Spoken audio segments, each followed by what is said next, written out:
Le podcast du Diplo de septembre 2020 rend hommage non pas au quatrième pouvoir, mais au pouvoir diplomatique, objet d'une enquête de Marc Andevelde intitulée « Emmanuel Macron et l'État profond ». Cette enquête commence ainsi. En cette rentrée 2019, le président Emmanuel Macron décide de surprendre ses diplomates. Mesdames, Messieurs les présidents, Monsieur le Premier ministre, Mesdames, Messieurs les ministres, Mesdames, Messieurs les parlementaires, Mesdames, Messieurs les ambassadeurs, Mesdames, Messieurs, chers amis. J'ai beaucoup hésité, au fond, à venir faire un discours devant vous aujourd'hui. Les accueillons à l'Élysée pour la traditionnelle conférence des ambassadeurs et des ambassadrices. Ils dénoncent l'existence d'un État profond au Quai d'Orsay. Alors je sais que, comme diraient certains théoriciens étrangers, nous avons nous aussi un État profond. Et donc parfois le président de la République dit des choses, se déplace et dit quelque chose, puis la tendance collective pourrait être de dire « il a dit ça, mais enfin nous on connaît la vérité, on va continuer comme on a toujours fait ». Puis il avertit qu'il ne faut pas suivre cette voie. Je ne saurais vous recommander de ne pas suivre cette voie. Immédiatement, quelques rires gênés fusent de l'assistance. Ces hauts fonctionnaires, qui se comportent comme les aristocrates de la République, ne sont guère habitués à se faire malmener de la sorte. De fait, cette démonstration d'autorité, certains y voient un aveu de faiblesse, n'est pas du goût de tous. Un des diplomates présents vous a confié, Marc Andevelde, que cette déclaration avait été en effet très mal prise au Quai d'Orsay. Est-ce que vous avez gardé les bandes ? Je travaille sans bande, à l'ancienne, avec des carnets de notes. Ça a duré quasiment 1 an. J'ai vu une 40aine de personnes pour les 2 pages. Alain Juppé m'a reçu au Conseil constitutionnel. J'ai rencontré également Dominique de Villepin jusqu'à François Hollande.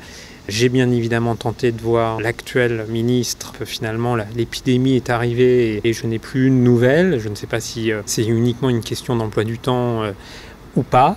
Voilà, en gros, pour faire le tour. Vous évoquez dans cet article le poids d'une secte, laquelle, écrivez-vous, à l'oreille des gouvernements de droite comme de gauche. Alors, il y a toujours eu une secte, en fait, parce qu'il y a une trentaine, quarantaine d'années, ce que les diplomates appelaient la secte, c'était généralement les diplomates spécialisés dans la sphère moyen-orientale, souvent orientalistes d'ailleurs, en réalité, qui parfois souvent étaient arabophones, et donc eux tenaient le haut du pavé au sein du Quai d'Orsay. Enfin, c'était les grands seigneurs du Quai. Depuis une vingtaine d'années, avec les inflexions de la politique étrangère française sur finalement un alignement au choix américain, pour aller vite, et bien petit à petit, la ressource humaine du Quai d'Orsay s'est dévitalisée de ce point de vue-là, et il y a eu une bascule de pouvoir au sein du Quai qui fait que les spécialistes du Moyen-Orient sont finalement trouvés dominés par ce que leurs opposants appellent la secte des néoconservateurs. Et donc il n'y a que des sectes dans ce ministère. On est passé d'une secte à une autre, on va dire. Et donc, secte des néoconservateurs sont ces diplomates, souvent anciens énarques, ayant été en poste aux États-Unis, en Israël, à l'OTAN, à l'ONU parfois, qui ont une conception de la diplomatie très partagée entre le bien et le mal, et qui effectivement constituent un réseau de pouvoir au sein même du Quai. Et ce réseau, entre guillemets, ne veulent surtout pas apparaître comme néoconservateurs. Donc généralement, ils expliquent qu'ils ne sont pas néoconservateurs. Mais tout de même, ils préfèrent largement Washington à Moscou.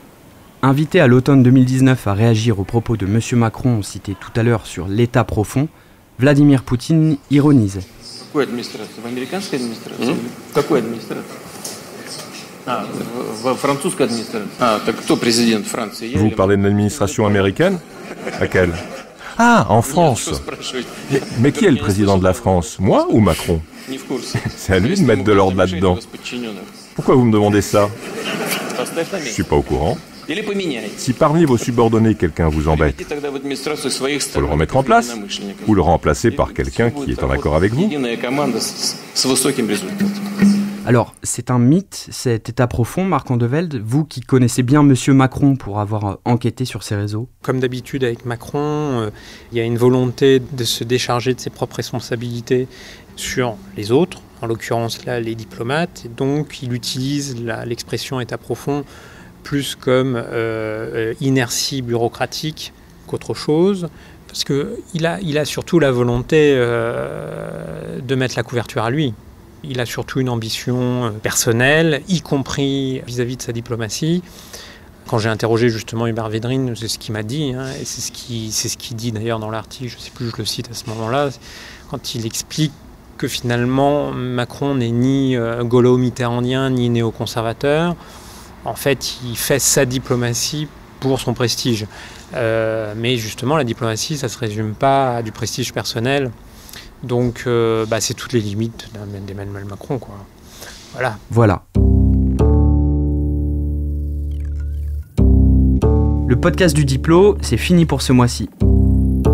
Prochain épisode en octobre. Et d'ici là, rendez-vous en kiosque.